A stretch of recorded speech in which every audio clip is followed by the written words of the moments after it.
அனைவருக்கும் வணக்கம். Welcome to digital Sarkar IAS academy.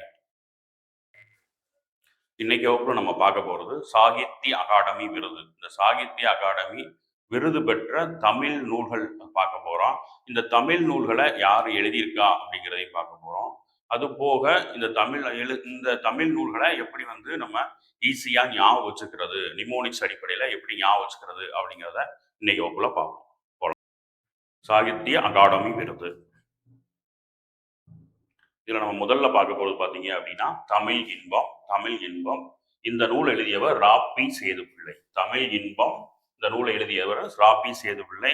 இதுதான் தமிழ்ல முதலாக சாகித்ய அகாடமி விருது வாங்கிய முதல் நூல். அடுத்து திருக்குறள் நீதி இலக்கியம். இந்த நூல் எழுதியவர் கே.டி. திருநாவுக்கரசு. திருக்குறள் நீதி இலக்கியம். இந்த நூல் எழுதியவர் பெயர் கே.டி. திருநாவுக்கரசு. மூன்றாவது நூல் அன்பளிப்பு. இந்த நூல் எழுதியவர் அழகிரிசாமி. அன்பளிப்பு நூல் எழுதியவர் பெயர் அழகிரிசாமி. அடுத்து மின்சாரப்பூ. இந்த நூல் எழுதியவர் மேலாண்மை பொன்னுச்சாமி. மின்சாரப்பூ நூல் எழுதியவர் பெயர் மேலாண்மை பொன்னுச்சாமி. அடுத்த நூல் அப்பாவின் சிநேகிதர். இந்த நூல் எழுதியவர் அசோகமித்ரன். அப்பாவின் சிநேகிதர் நூல் எழுதியவர் பேர் அசோகமித்ரன். இப்ப 5 நூல்கள் பார்த்திருக்கோம். இந்த 5 நூலையும் யார் எழுதியிருக்கா அப்படிங்கிறத பார்த்திருக்கோம். இன்னும் என்ன பார்க்க போறோம் அப்படின்னா, இந்த 5 நூலையும் எப்படி நம்ம எளிமையாக ஈஸியா ஞாபகம் வச்சுக்கிறது அதை பார்ப்போம். சரிங்களா? இப்ப தமிழ் இன்பம் இதை எழுதியவர் யார் அப்படின்னா ராபி சேதுப்பிள்ளை. தமிழுக்கு இன்பம் சேர்த்தவர் சேதுப்பிள்ளை. எப்படி ஞாபகம் வச்சுக்கிறீங்க? தமிழுக்கு இன்பம் சேர்த்தவர் சேதுப்பிள்ளை. அடுத்த நூல் திருக்குறள் நீதி இலக்கியம். இதில் இவர் கே.டி. திருநாவுக்கரசு. திருக்குறள் நீதி இலக்கியத்தை படிச்சவர் கேடியா இருக்கிறாரு திருநாவுக்கரசு. எப்படி ஞாபகம் வச்சுக்கிறீங்க? திருக்குறள் நீதி இலக்கியத்தை படிச்சுட்டு கேடியா இருக்கவர் திருநாவுக்கரசர் அப்படி ஞாபகம்.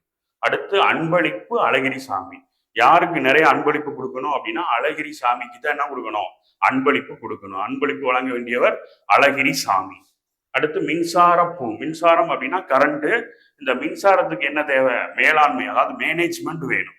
ஸோ அப்ப மின்சாரத்துக்கே மேலாண்மை பார்த்தவர் யார் அப்படின்னா பொன்னுச்சாமி. எப்படிங்க வச்சுக்கிறீங்க? மின்சாரத்திற்கு மேலாண்மை பார்த்தவர் பொன்னுச்சாமி. அப்பாவின் சிநேகிதர் அப்படின்னா நண்பர், ஃப்ரெண்ட் அப்படின்னு சொல்லுவாங்க.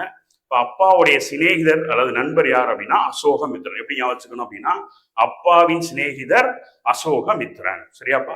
இன்னொரு தடவை ரிப்பீட் பண்றேன், கேட்டுக்குங்க. தமிழுக்கு இன்பம் சேர்த்தவர் சேதுப்பிள்ளை. திருக்குறள் நீதி இலக்கியத்தை படிச்சுட்டு கேடியா இருக்கிறவர் திருநாவுக்கரசர். அன்பளிப்பு வழங்க வேண்டியவர் அழகிரிசாமி. மின்சாரத்துக்கு மேலாண்மை பார்த்தவர் பொன்னுசாமி. அப்பாவின் சிநேகிதர் Ashokamitran. Thanks for watching. Follow for more videos.